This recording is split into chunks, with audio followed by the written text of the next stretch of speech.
How to manage the gallery on the iPhone in an efficient way. Hello everyone and welcome to the new video.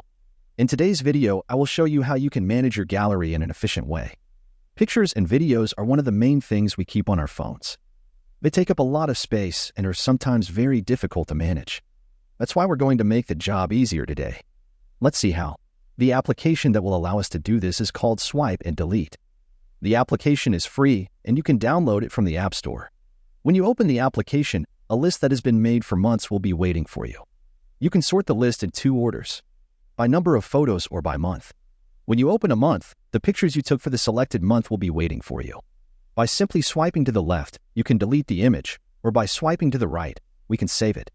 In this way, you can easily and quickly manage your images and video files and save a lot of space on your device. That's it for this video. If you found this tutorial helpful, don't forget to give it a thumbs up, subscribe for more iOS tips, and hit that notification bell so you never miss an update from us. Thanks for watching, and I'll see you in the next one.